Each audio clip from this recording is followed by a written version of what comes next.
Revolução Jesus chega até a sua casa, que bom poder estar com você nesta noite. E olha, o programa de hoje promete, nós queremos falar de um assunto que com certeza ou você já estudou na escola ou você já viu algum filme que trate essa dura realidade, né? O nazismo. E a gente pode lembrar das palavras do Papa Bento quando esteve lá na Alemanha, em Auschwitz. Senhor, por que silenciastes? Por que tolerastes tamanho crime? A gente pode pensar, onde estava Deus quando milhares e milhares de pessoas eram mortas inocentemente? O programa de hoje vai tocar nessa dura realidade e a gente já quer te convidar também para interagir conosco. Se você tem alguma dúvida, né, referente ao nazismo, sobre Hitler, sobre esse momento da história, mande aí nas nossas redes sociais, pelo nosso Twitter, o nosso Instagram, o nosso Facebook, porque temos convidados de peso para nos ajudar a refletir, a também, né, entendermos esse momento da história e até mesmo pensarmos, será que em alguns momentos nós não estamos reproduzindo esta ideologia de uma maneira muito sutil? Temos como nossos convidados, ele que já esteve aqui em alguns programas da TV Canção Nova, o professor de filosofia Francisco Radso. E também, para nos ajudar nessa reflexão, ela que é mestra em História Social, a professora Cláudia Isabel Ribeiro dos Santos. E para nos ajudar na música, né, Peter de Laura. Antes da gente falar também e entrar no nosso assunto, que tal você ir em peregrinação para algum desses países, né, que viveram, Patrícia, por favor, viveram esse momento, né? Tem peregrinação para a Alemanha, não tem? Para a Polônia. Polônia, Alemanha, Hungria, Rússia, leste europeu, inclusive, né? O Fala aí, Adriano Patrícia. Gonçalves, ele vai estar indo também em peregrinação para Terra Santa e Itália no mês de outubro. Com o Padre Luizinho, será um momento maravilhoso, né, de espiritualidade pelos lugares santos. Além de você trilhar os passos dos lugares por onde Jesus passou, você ainda terá a oportunidade de conhecer a bela Itália, Roma. E quem sabe, né, Adriano? Até tirar uma foto como essa aqui, ó, mostrar para o povo que está em casa. Quero aproveitar também e já mandar um abraço também para uma das nossas peregrinas que faz aniversário hoje, a Vanessa, que está aqui nesse grupo. E quem sabe você pode ser, no mês de outubro, mais um a tirar uma foto como essa na Itália, no grupo com o Padre Luizinho e também com o Adriano. Mas eu vim aqui, Adriano, para falar, Patrícia. além da sua peregrinação e também da peregrinação do Peter. Opa! Quando que é do Quando que é a sua mesmo, Peter? Olha, em julho, né? E junho. Junho, México. Julho a gente vai estar voltando para contar como foi. É isso mesmo. Em junho o pessoal vai estar indo para o Isso aí, México. México. Eu quero aproveitar e trazer uma promoção para o pessoal que está em casa nos acompanhando. Você que está acompanhando o programa Revolução Jesus, nesse mês de fevereiro, a Obra de Maria está com uma super promoção. As peregrinações estão com 10% de desconto nos pagamentos à vista e o dólar também com o preço reduzido ao valor de R$ 3,60. E tem mais também, Adriano. As pessoas que forem peregrinar com a parceria Obra de Maria e Canção Nova, poderão também negociar as formas de pagamento também com o dólar reduzido ao valor de R$ 3,70. As pessoas que estão nos acompanhando em casa podem entrar em contato com a gente, viver essa linda experiência de fé e facilitar as suas formas de pagamento ligando para nós em horário comercial, no 12 31 86 20 55, ou se você quiser, já pode agora abrir o seu Skype, você que é jovem, que trabalha com mídias sociais, e acrescentar atendimento.obra de Maria. Atendimento.obra de Maria, e quem sabe ainda este ano você poderá realizar o seu sonho de conhecer os lugares santos, porque afinal de contas, Obra de Maria é mais que viagens e encontros com Deus. Vale a pena, né, Paty? Super vale a pena, e você também pode ver essa experiência de fé nos lugares santos, quem sabe, com o Adriano Gonçalves e o Padre Luizinho, né, Adriano? É muito Isso bom. mesmo. E obrigado pelo espaço aqui no seu programa. Tamo junto. E obrigado também à direção do programa Revolução Jesus. Valeu, Paty, mas vamos lá nas ruas perguntar, né, para as pessoas quem foi Hitler, o que foi o nazismo? Vamos embora. Então vamos lá, Vamos lá, roda curte aí. aí a nossa enquete.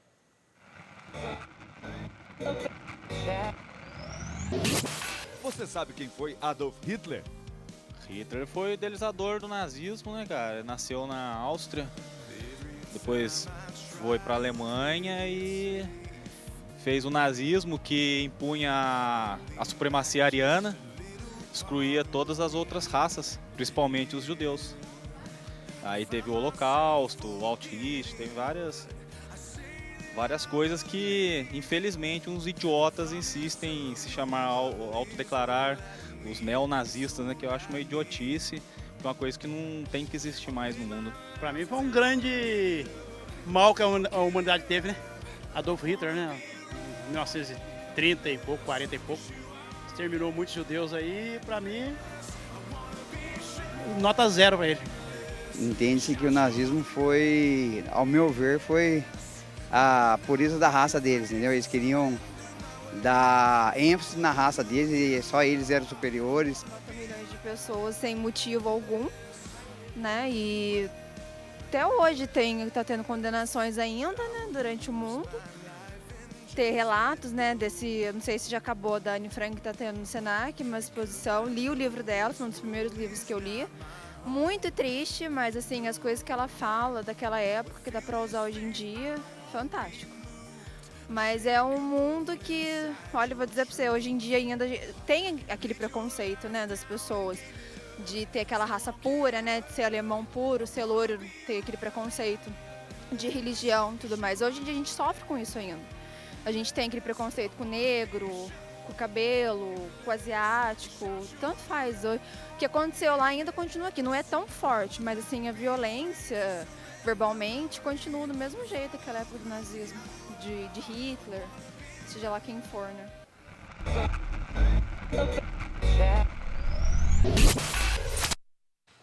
E você, o que você sabe de Hitler? O que você pensa também sobre esse momento da história? Agora sim, a gente, com os nossos convidados, a gente entra nesse assunto e já quero perguntar, né? Quem de fato, né, Cláudia, foi Hitler e por que tanto ódio ao judeu? Era somente aos judeus ou tinham também outras pessoas, né, como alvo desse ódio?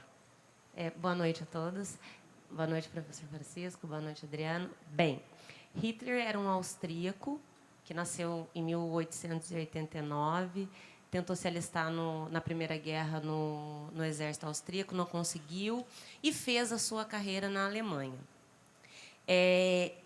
Essa questão do antissemitismo, desse ódio aos judeus, tem um documentário fantástico, se eu puder, chamado Arquitetura da Destruição, que fala sobre essa questão que, quando ele entra no poder, não era só aos judeus. É lógico que 5 milhões de judeus foram exterminados ao longo da Segunda Guerra Mundial, mas também contra negro, homossexuais, entendeu? E esse é o ponto que difere o nazismo do fascismo, essa questão racial, entendeu? Então, não era só os judeus, existiu também campos de concentração para negros, deficientes físicos. Então, essa questão do preconceito sempre foi muito marcante em Hitler.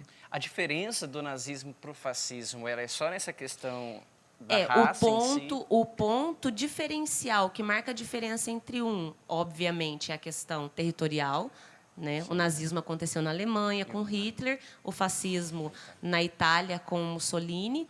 Ambos tinham o expansionismo militar, essa questão do nacionalismo. O socialismo também difere uma coisa, o nazismo do fascismo, que o socialismo é um viés específico do nazismo, tá ok? Não do fascismo. Mas a questão dos campos de concentração, a questão racial, ela é algo específico do nazismo. E aí, Francisco, a gente pensa, né, também do fascismo como um governo também totalitário, né, vindo aí do nazismo. Mas o que seria um governo totalitário? E se hoje nós temos no mundo contemporâneo governos que se assemelham a essa forma de poder? Então, totalitarismo é um fenômeno político, histórico, cultural, que assume uma forma de poder. E essa forma de poder tem como principal característica tornar, ou melhor, dissolver a separação entre Estado, que é o poder político, da nação. Como se Estado e nação fossem uma coisa só, governada de forma vertical, cujas características principais, em geral, assim, de forma geral, são um ultranacionalismo, assim, embora alguns totalitaristas não são nacionalistas, mas ultranacionalista, extremamente militarizado, pensa na ideia da história de forma a esperar que a história revele ou crie um paraíso terrestre, a ideia de utopia realizada, como se o governo fosse não separado da nação, mas tivesse determinasse o que é ou não é o bem para todos. Então, é um regime militar, nacionalista, é um regime em que o poder é vertical e, acima de tudo, ele cultua, ele tem como característica principal cultuar um líder de forma quase que religiosa, a ponto de alguns historiadores e cientistas políticos chamarem o totalitarismo de uma forma de religião política. Porque a religião é colocada de lado, a religião histórica, as religiões tradicionais, e este Estado passa a ser o emblema máximo de uma religiosidade no mundo. Se cria um mito político, através dos seus símbolos, através da sua liderança, através das suas células que são espalhadas em movimentos sociais, a professora vai poder falar melhor disso. Então, também nesse sentido, é um movimento de massa, mas um movimento de massa que visa o fim da história.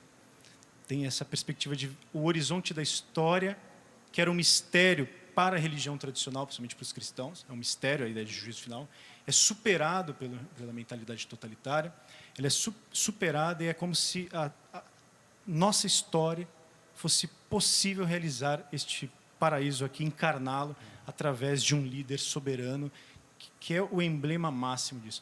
O Thomas Mann, que é um escritor bastante importante alemão, ele tem um livro chamado José e seus Irmãos, em que ele, numa analogia muito rápida aqui no programa, em que ele vincula a imagem do faraó, ele está fazendo uma crítica ao movimento nazista, a imagem do faraó, a mentalidade totalitária. Então, o totalitarismo é isso, essa sede, essa necessidade de realizar a eternidade num ato político puro, numa sociedade que é composta de uma energia, de um vitalismo, de um triunfo da vontade, em que todos realizam o bem.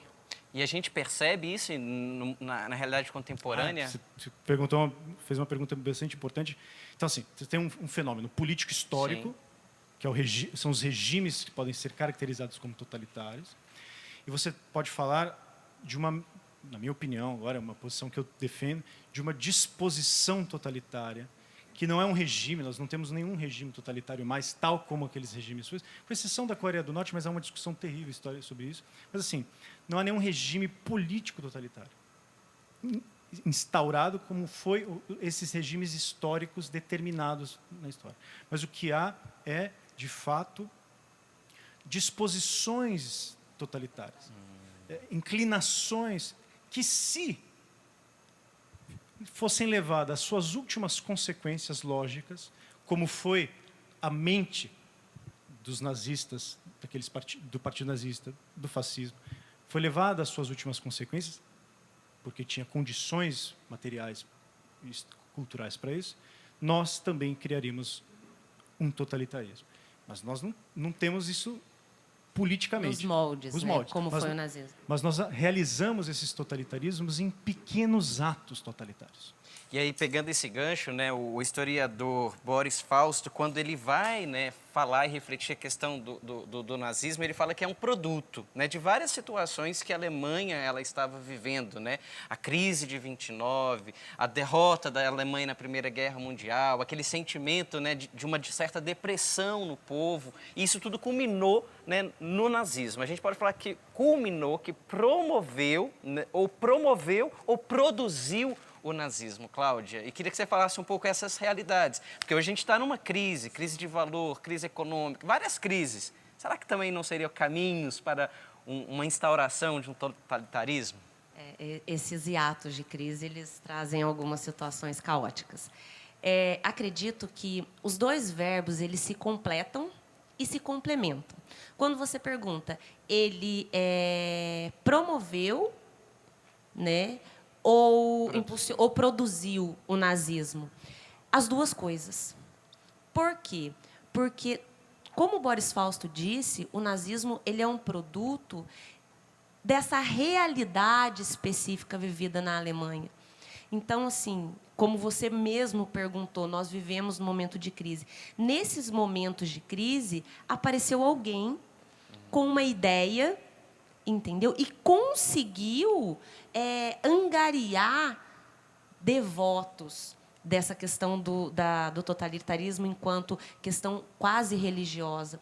Porque uma situação muito peculiar do nazismo e do fascismo é essa questão do angariamento da juventude. Sim.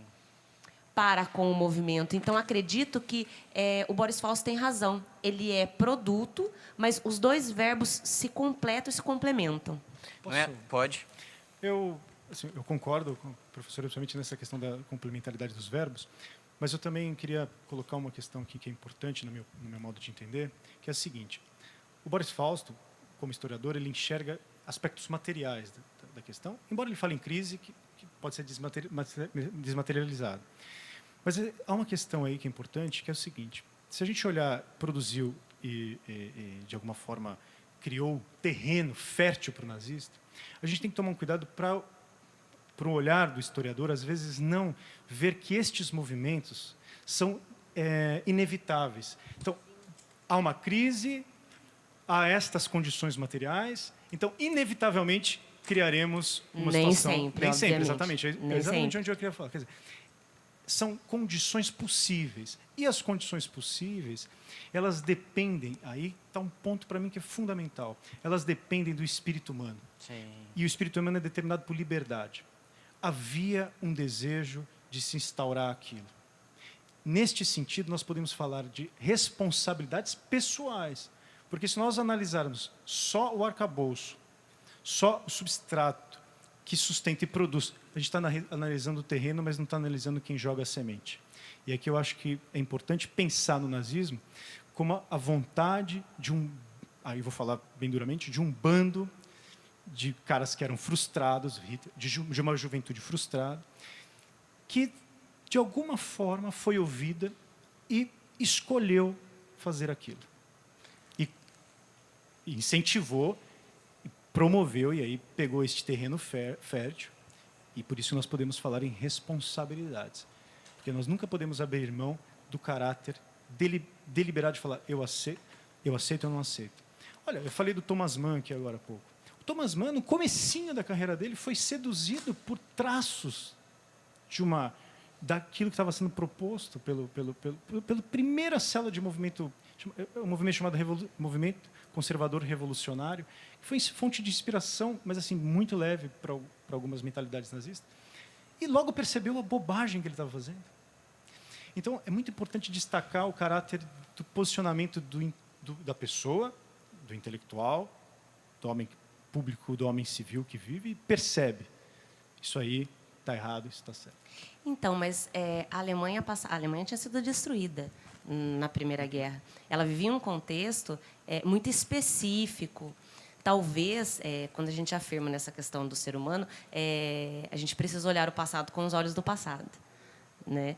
Então, observar a Alemanha, os alemães, porque quando a gente tem essa fala, a gente indiretamente coloca a culpa neles, porque eles aceitaram ou não. Então, ótima pergunta. Eu não tiro o problema de olhar o fato concreto dentro do seu tempo. Isso é importante, é fundamental fazer essa análise. Mas nós não podemos descaracterizar o fato de que pessoas são responsáveis pelos seus atos. E aí, Sim. neste sentido, alemães foram responsáveis por que fizeram, italianos foram responsáveis por que fizeram, comunistas foram responsáveis por que fizeram, e quem age é responsável pelo que faz. Quer dizer, é só neste detalhe que eu acho importante pensar. Vamos analisar a construção histórica, as bases materiais de uma Alemanha extremamente fragilizada, de um histórico, de uma mentalidade mítica que o romantismo alemão produziu, que é uma corrente forte na Alemanha, ali no finalzinho do século XIX e no início do XX, mas que pessoas fizeram as suas opções. Para mim, isso...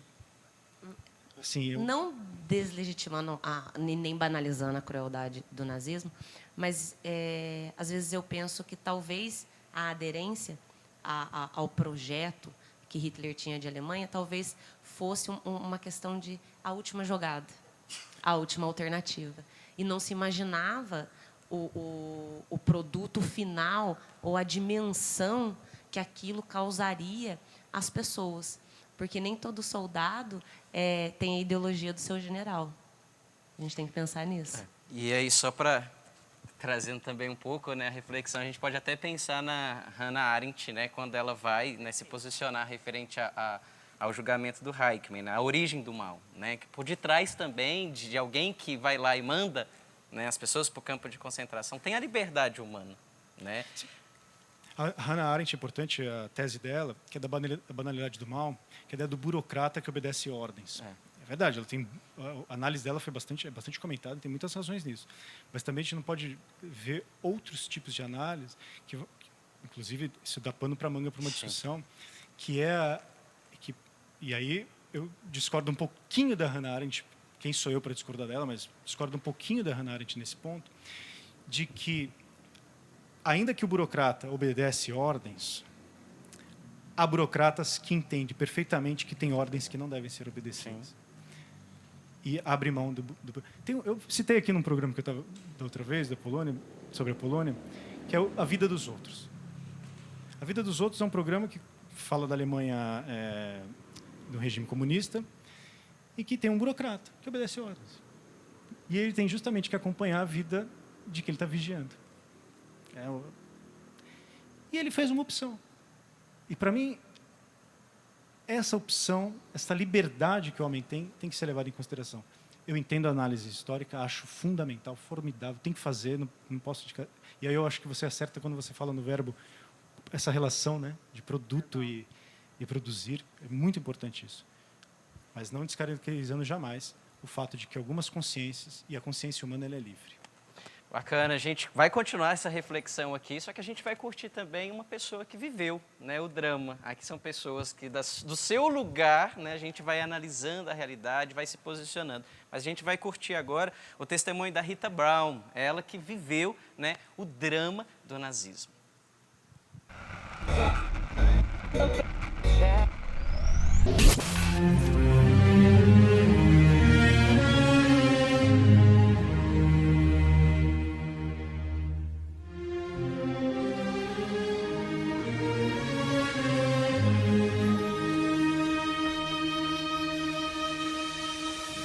O campo de concentração de Auschwitz ficou conhecido por ser o local de extermínio dos judeus. Era praticado por nazistas durante a Segunda Guerra Mundial. Desde o momento em que Adolf Hitler assumiu a liderança política da Alemanha, o governo nazista começou a proclamar a necessidade de se exterminar alguns grupos indesejáveis da sociedade alemã. Mais difíceis foram quando eu via na janela o carrinho de pedreiro sendo levado por 2 operários e as pernas e os braços dos cadáveres se mexiam porque estavam com atrito com o paralelepípedo. E eu na janela, parecia que estavam dando adeus. Outro momento, quando Strege, que era um fascista, e outro Gestapo-man, Krieger, não esqueço esses nomes, chegavam a cavalo sem avisar e atiravam e matavam pessoas que andavam. Isso era para eles uma glória. Os campos de concentração de Auschwitz tornaram-se símbolo do Holocausto causado pelos nazistas durante a Segunda Guerra. Serviram para a utilização do trabalho forçado dos prisioneiros e foi nele que os nazistas testaram a primeira câmara de gás. O campo de Auschwitz II, construído em Birkenau em 1941, ficava a apenas 3 quilômetros de Auschwitz I. O objetivo principal do novo campo era efetivamente o do extermínio. E um dia os alemães gritaram descer todo mundo apenas com uma linha na mão. Quando eu desci, o que se apresentou aos meus olhos, 3 caminhões e 3 filas dirigidas a estes caminhões e os judeus indo devagarzinho. Os velhos já eram mortos no ato.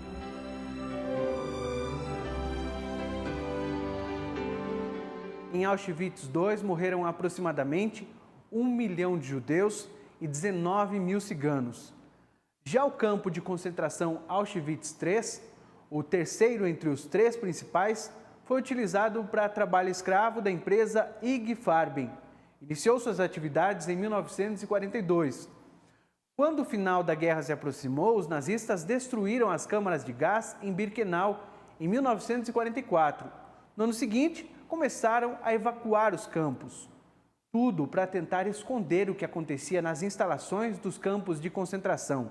Havia arames no gueto do muro bem alto, de fato. E eis que por uma fresta saiu de repente um gato. Espreguiçou-se o felino e com bocejo profundo atravessou o muro do gueto para outro lado do mundo. O sentinela viu o gato, pois de perto o portão vigiava, mas não se ouviu grito, nem tiro, nem granada. O bichado alcançou o beco à procura do rato.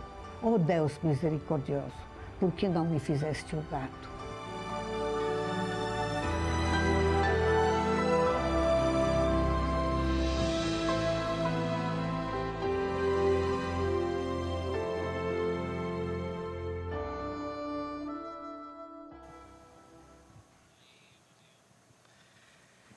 Não é um assunto fácil, né? A gente toca na crueldade de um homem e tantas vidas ceifadas.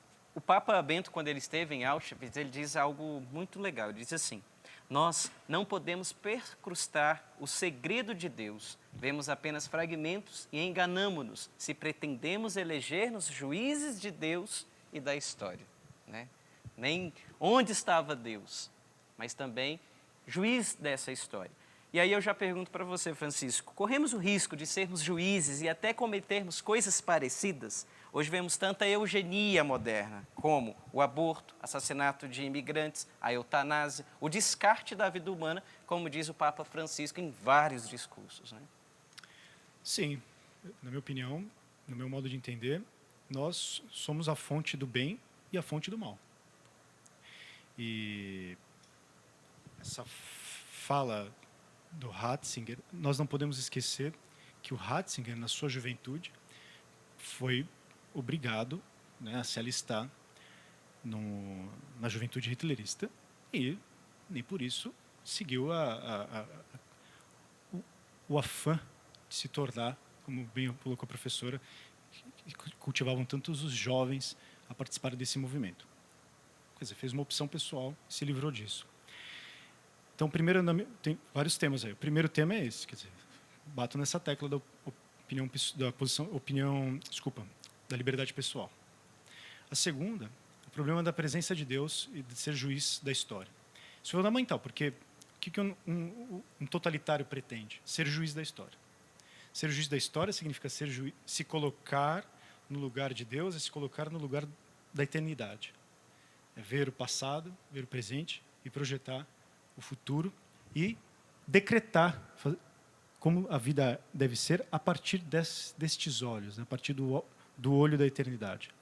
E esse é o problema de uma mentalidade totalitária. É querer ver o mistério da história como um todo a partir de si mesmo. Mas isso não deixa de fazer uma inversão, que na minha opinião é diabólica, do ponto de vista teológico, que é justamente se colocar no olhar de Deus, é transformar, não se fazer a imagem e semelhança de Deus, mas é fazer Deus a sua própria imagem. E projetar esta sua própria imagem no mundo como se fosse a própria imagem de Deus. É isso que é o totalitarismo, nesse sentido teológico. Então é o ápice da arrogância humana. É o ápice de uma percepção de um fracasso. E Hitler era um fracassado. A verdade é essa. Hitler era um verdadeiro medíocre e fracassado. E que se auto-coloca numa disposição de transformar a história segundo a sua imagem e semelhança e aí conseguir conduzir a todos. Então, o terceiro ponto. O problema, na minha opinião, e aí o que o Ratzinger coloca, o Papa Bento XVI, que é o problema, ele está a par disso, certamente, que é o debate em torno da teologia do Holocausto. Existe um debate rico internacional, acadêmico, que é o tema da teologia do Holocausto. Esse tema da teologia do Holocausto pode ser visto, do ponto de vista cristão, do ponto de vista judaico. É claro que a gente está falando de religiões históricas e tradicionais. O que é o olhar teológico sobre o Holocausto? É pensar e tentar compreender o quanto o produto humano, ou o Holocausto, ele é uma aberração em todos os sentidos e qual o sentido Qual o sentido deste evento? E qual é o sentido de Deus permitir esse evento? Tem várias interpretações para isso. A teologia judaica tem um termo que é a ideia do ocultamento da face de Deus no mundo. É como se Deus tivesse se ocultado. Mas se você olhar a história da aliança, que é a história da teologia, quer dizer, das alianças do povo judeu, Deus, ele é oculto. E horas ele se manifesta. Que a manifestação dele se dá justamente no processo da aliança. O que nós devemos, às vezes, perguntar, e aqui falando genericamente, muito rapidamente, é se nesse ocultamento da face de Deus no mundo, não foi justamente a imposição de uma arrogância humana. E aí eu estou falando agora de uma perspectiva cristã, porque a aliança já é definitiva na morte e ressurreição do Cristo, de se colocar acima justamente de Deus e renegar a Deus, que é justamente, no meu modo de entender, o projeto da modernidade. O projeto da modernidade é longo, né? Quer dizer, complexo. Mas um deles que é o projeto, quer dizer, o nazismo, do ponto de vista filosófico, ele é o ápice da modernidade, em que renega a Deus, que é o iluminismo, no seu momento mais na sua energia mais vital, mais perfeita. Isso não é uma tese minha, é uma tese de um autor chamado Talmud, que é um judeu. O nazismo é a última consequência desta virada, não do ocultamento de Deus para o mundo, mas o ocultamento do homem para Deus. É o homem que virou as costas. E para finalizar a última questão, você falou se hoje ainda há eugenias e podemos pensar sobre o problema de uma mentalidade totalitária hoje pensando na questão do aborto. Na minha opinião, absolutamente. Claro, tem que tomar cuidado. Ninguém aqui instaurou um regime totalitário. Não há um regime totalitário instaurado, mas há uma disposição. Ontem foi o judeu. Antes de ontem foi o negro. Quer dizer, não há essa condição de descaracterizar a pessoa humana. Hoje é a vez do embrião. Você sempre ataca aquilo que... Quer dizer, qual que é o processo disso? Não tem culpa. Você perguntar... Eu gosto de um historiador, Ian Kersen, que escreveu a obra máxima, a biografia máxima do Hitler. Numa entrevista perguntaram, Hitler sentiu culpa? Nenhuma, cara. Por quê? Não matou pessoa, então não tem culpa nenhuma. Bacana. Cláudia, eu queria só que você falasse rapidamente, a gente falou da origem. E como que ele ruiu? Como que o nazismo ruiu? Foi só a Alemanha que vai para a guerra, que Hitler que é deposto, mas quais as situações que levaram à queda do nazismo? Essa percepção, obviamente, de que esse regime totalitário, esse pensamento da violência, da questão do genocídio, entendeu? Leva o nazismo à derrocata. E é justamente por conta do nazismo, de toda essa situação que aconteceu no nazismo, no Holocausto, que o mundo passou a pensar em direitos humanos. Os direitos humanos, obviamente, ele tem uma longa trajetória, desde Cícero na Pérsia, enfim, mas é a partir do Holocausto que o mundo fala, pera lá, precisamos criar artifícios para que situações como essa não aconteçam novamente. Então, assim, é um marco histórico para essa questão dos direitos humanos, porque pela primeira vez começa a se pensar nessa questão da universalidade dos direitos, entendeu? Do direito, principalmente, à vida.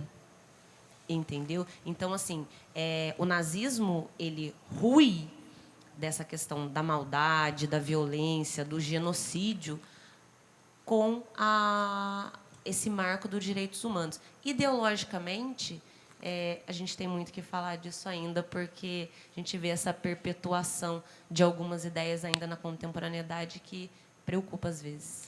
A gente vai para um breve intervalo. Mas a gente volta daqui a pouco, né? A gente vai com o Peter para o intervalo. Daqui a pouco a gente volta com mais nazismo, essa questão ideológica que está por detrás, para a gente não cometer, gente, os mesmos erros do passado. A gente precisa aprender. Vamos lá, Peter. Vamos lá, ele voltará. Vamos acreditar nessa verdade.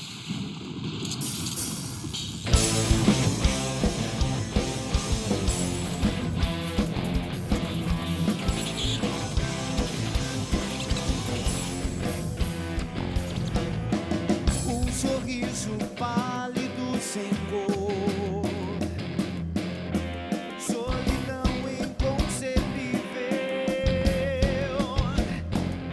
submerso em lágrimas está a esperança no princípio. Ele voltará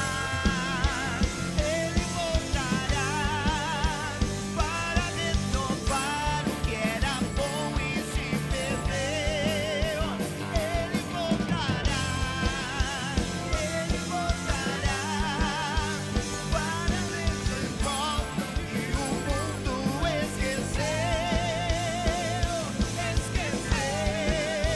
Yeah!